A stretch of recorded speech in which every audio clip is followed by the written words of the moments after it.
hit the like button, whatever it is, because we got everything y'all need, man. Listen, and what you ain't looking for, you gonna be looking for it then. Scribe or Deebo gonna whoop your ass.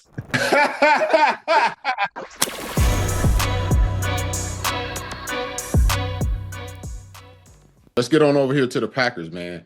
The Packers beat the Lions 27-13. Jordan Love threw a pair of touchdown passes, and Parsons had a sack in Green Bay's debut. What did you think of that game, man?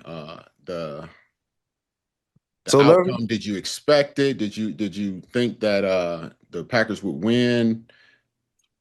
I thought it was going to be a lot closer than this. I Yeah. thought the Lions and the Packers were more like on the same level to see who was going to be on the top of their division. But at the end of the day, the Packers, like I said, I mean, Jordan Love balled out, and Mhm. Micah Parsons, he didn't play as many snaps, but his effort to the ball, you know what I'm saying, he got him a sack, and like when he was chasing the quarterback, he looked like he didn't have a chance. His effort, his energy, I loved him being around the team, man. He brought some juice. I'm going to take back what I said to him. He looks very happy. I think it might be a good thing for everybody to be in the facility on Tuesdays in Wisconsin. That's not a bad thing. You know what I'm It's a saying? good So I thing for think it's a everybody to good be in thing. the It's a good thing facility for them. anywhere, dude, on Tuesdays, because everybody is dedicated to that A same thousand thing, percent. A and thousand nothing percent. else is coming It's before the that. season. It's the season. When they Right. had a day off, where would we rather be but to study the tape, to study the film, to get right? You're going to get the extra lift. That's that extra. That's that Yeah, I extra. That's think what's going to be the difference. And I yeah, think yeah. the I think Packers. Jordan, I'm with you. I think he played excellent. And I again, I go back to the same thing. It was a little opportunity there where they had a ball in their hand and they could have got it going the other way. I'm just looking for something that'll give me an edge. That's all it is, bro. No, for Like I'm sure. looking for anything. Devo, But trust me, the as a big fan, when thing, you watching these games and you start to see it, you like, you know how when you're playing it like this, stuff happens. You know what I'm saying? Like, oh no, somebody he just stripped them. But you like when you're watching it, you like, yeah.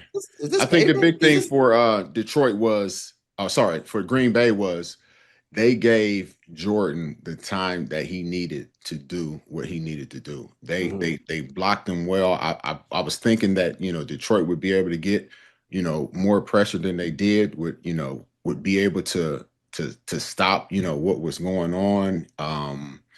The other thing is that both sides of Detroit's offensive and defensive coordinators, like they changed. They It's gone. new. Yeah, it's new guys in there. And as much as people don't want to say, we still got the same system, nothing to change.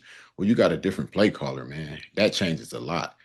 Sitting in there with Dick LeBeau, as long as I had him, it was a blessing. Dick LeBeau would sit on the sideline and he didn't even have a chart.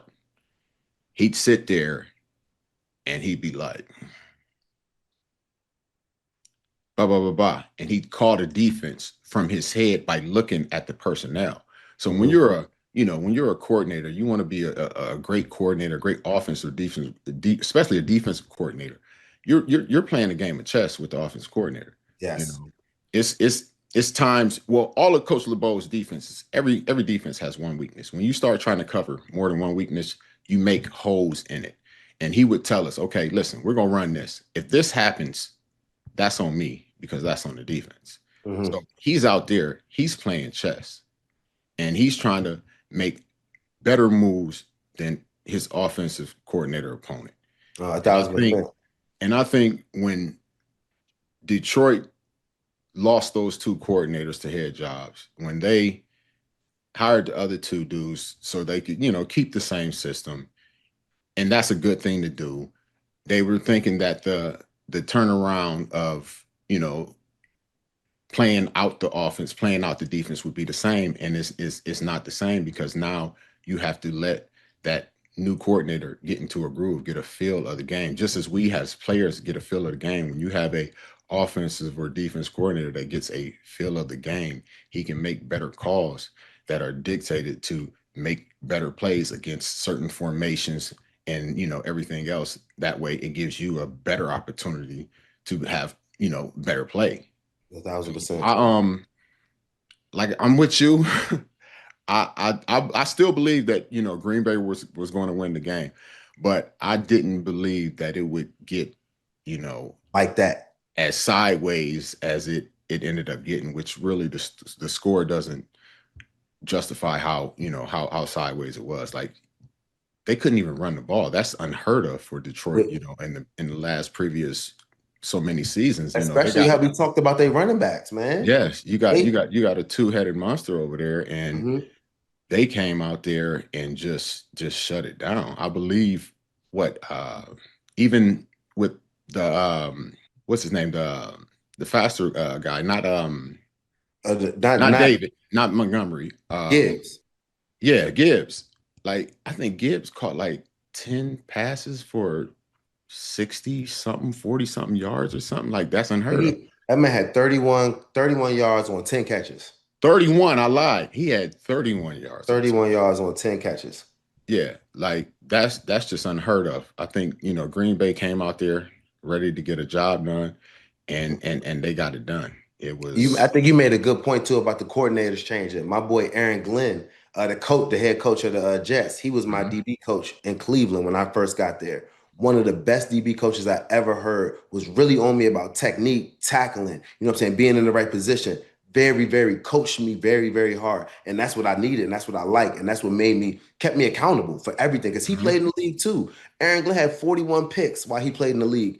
I have nothing but respect for a man that played and is literally just giving me genuine gems, wants me to be good. So that coordinator switching and not getting that from AG, that energy, that juice, it could be different for Mhm. Detroit. You know what I'm saying? It's another man trying to give you the same calls as AG, but just don't know what's going on. You got to have that feel, that feel for the game. When Right. you say chess, you setting them up for, oh no, we're gonna do this, do this, do this, and then we're gonna run them with this little blitz. You know what I'm saying? So just knowing you trying to put the offensive coordinator in a different position, you never know what this D coordinator is doing. Hopefully, you teaching the same defense, but you don't have the same play calling vibe. Yeah, yeah, for sure. You got to have a feel for that game, and then also it's not just the feel for it. You got to have a feel for it depending on the players you're going against. What is that offense's strengths? What is their Mhm. weaknesses? What is the likelihood of so on and so forth. But after seeing this, do you think you think whew, Oh, Packers. teeth again? You know what I'm Yeah. saying? You think the Packers are the anything where I'm pressing against my mouth, dude? I pop off on it. Pop, pop. Do you think Hmm. the Packers are the favorite in the NFC North? I do. I do. Especially they haven't taken anything away. Jordan Love is starting to play better ball. And Micah Parsons there on the defensive side. And yeah, they look ready, man. So I mean, especially after beating the Lions like this, I don't know if it was better Packers, bad Lions, but I'm gonna go with better Packers because I don't think Jordan Love is getting any worse. And Micah Parsons on the team coming through, bringing the juice and energy and speaking so highly about dudes. I'm switching my whole vibe up about dudes being in the facilities now too. Because the more I think about it, you have a football season 1 year, you got to be there Mhm. every day. That's your vibe. Monday, good Mondays. Tuesday, we're going to get the preparation to get a jump on the next week. So I mean, I loving everybody being in there. So I think You the know what I Packers didn't are on the like right spot. in season is the off season, and guys would go on vacation and to go do whatever, like actually away from anything, not doing. I didn't like that. Like that's time that you could be using to try and get better. That's just the way I felt about it. Once the season started, I'm a person that I wasn't going anywhere until it was done, and that's what it was. If you had a Soon as the regular job, offseason start, you know what I'm soon as the saying, you're in offseason every start, day. what would you do, Debo? Would you get you don't get So no. it depends. It depends. As soon as the off season was out, if everything was good and we did well, I'm going straight to training. If everything, my body is a little weak, then Mhm. I'll take maybe a few weeks off, maybe 3, 4, 6 weeks off, whatever it may be, and Okay. then I'll get to training. If we did terrible, I'm leaving as soon as the season over with, and I'm going to train. I'm getting on the first flight smoking that evening.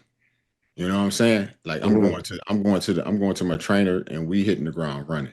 So I was a person that found out quickly that it's easier to stay in shape if you never get out of shape, Yeah. especially as you get older. When you're younger, you can go in there and say, okay, yeah, I can take a couple weeks or, and come back. And the older you get, the less time you could take off, the more things you got to do to recover Mhm. so that you're able to go out there and perform. I'm Um, with you. yeah. I don't think it's no real for real. I wouldn't think it was a real like a take off. If you were ever to go on vacation, I mean, as soon as you get done, you need to be still getting it in, have your trainers or whatever you do, kind of be set up. I feel like, and I don't think once I started getting older, I would probably need just a good 2 3 weeks. And I'm saying, with doing those 2 3 weeks, we're still working out, but we're not doing no like cleats, football stuff, like right back to it. I think there's Yeah, like off-season training sessions, you know what I'm saying? yeah. But like there's no point that you're not doing anything. You should always be working on something, getting your body right, still lifting, still doing certain things, but there's different joints so that not right after the season, I'm right back to cleats. The No. point is, Joe saying, get your ass in there on Tuesday and get some work done. Yes, something. Make yourself better. You know what I'm saying? Yeah, yeah, Like yeah. we can't have what we had last week on or on Sunday or Monday, whatever it may be. We got to get in here and get better. So Detroit, like they need to get better on the offensive side. Like, are you concerned with Detroit's offensive performance? Do you think it is cause to start maybe doing some furniture moving? No, it's super early in the season. They still got them guys, man. I know that they're going to go in there. It's just depending on the coaching. They got to go give hard, real talk. When these meeting rooms come and they starting to watch who's missing their blocks, why is it looking like this? Because the talent isn't gone. We still have the same roster. We still got these same players. So we got to make sure like this, the hard earned facts. Who's not balling? Why are you not balling? This isn't up to par. So they got to really get into some meeting rooms and figure it out.